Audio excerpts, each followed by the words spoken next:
It'll be very interesting, and it might sound small to some people, the choice of shoes or the simplicity beyond that cassock, but it speaks volumes, especially in those first moments when the new Pope is introduced to the world. And Lindsay, there was a story that Pope Francis had shared along the way that after being named Pope, the words of one of his peers in those quiet moments rang loudly in his own mind about don't forget the poor, which is, he said, when that moment appeared to him, that I'll go by Francis, St. Francis of Assisi, who was so focused on the poor and the people at the margins. Certainly a champion of the poor, as we saw the same with St. Francis himself.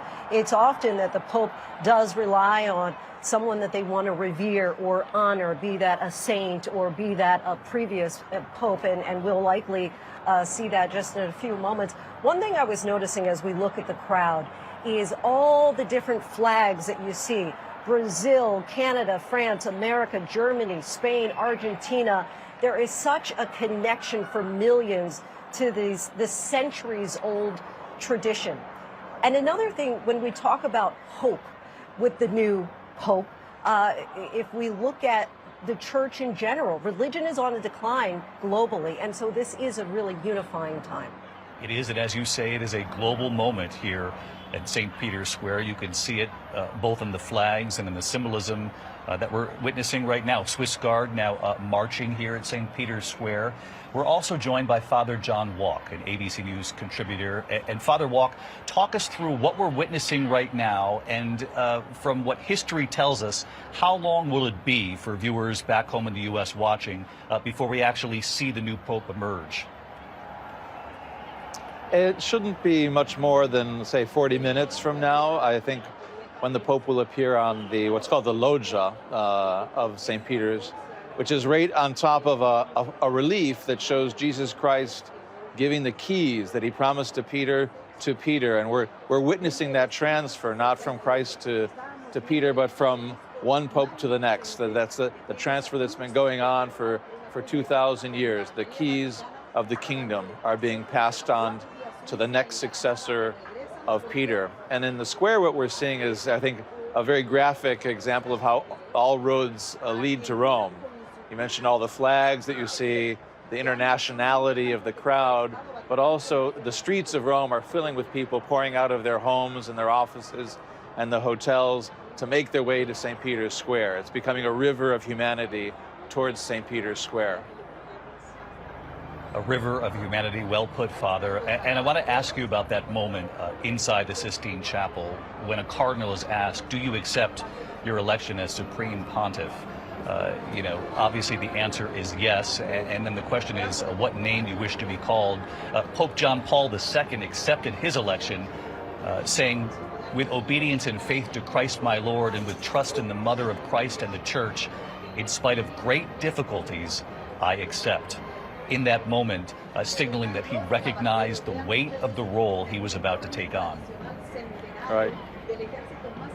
It's obviously an enormous weight on the shoulders of the future Pope.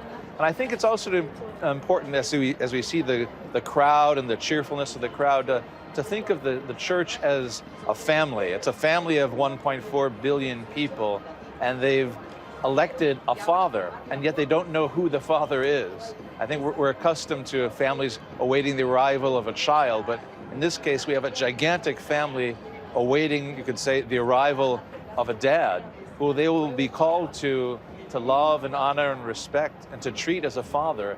And that's part of the weight that the new Pope has to bear. He has to be a father for these people from all over the world, from different cultures and languages and experiences.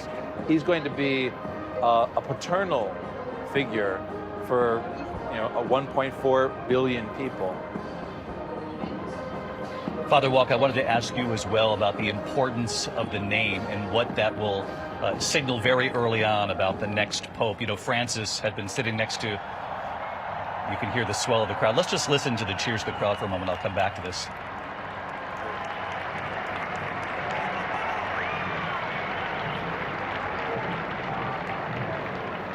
Pope Francis had been sitting next to the Archbishop Emeritus of Sao Paulo, And he said when things started looking dangerous, in his words, according to Francis, when it was starting to look like it was going his way during the counting, Francis said the Brazilian embraced me, kissed me, and said, "Don't forget the poor." And Francis would later say those words came to me, the poor, pointing to his head. He said right away, thinking of the poor, I thought of Francis of Assisi. Then I thought of all of the wars as the votes were being counted. There was so much to look at across the world and think about, but it'll be so fascinating to hear the name and perhaps a little later on what this new Pope is thinking about in these crucial moments before being introduced to the world, Father. Yeah, as Father Martin said, we're going to hear three names. We're going to hear a first name, a last name, and then a name that no one knows except the cardinals now. Presumably they know what name he's chosen. And it's going to be a reflection, in part probably of personal devotion, a name perhaps of a saint that means something to the new Pope, but also frequently a sense of history. John Paul I took the names of his two predecessors, John the 23rd and Paul VI, and put them together. It was a very strong sign of continuity. And John Paul II took the same name, as a sign of continuity as well. Benedict, I think, in part, he put the name Benedict as a sort of patron saint of Christian Europe. One of the founders of Christian Europe is the great monk, founder of Western monasticism, Saint Benedict. And Francis, as you say, took the name of Francis of Assisi. So we can read, probably, we don't know for sure, but a fair bit into the name that the new Pope will take. And of course, Father Wauck, thank you for being here for the coverage, and stick with us here. A lot to witness here together in the coming minutes and hours here in Rome.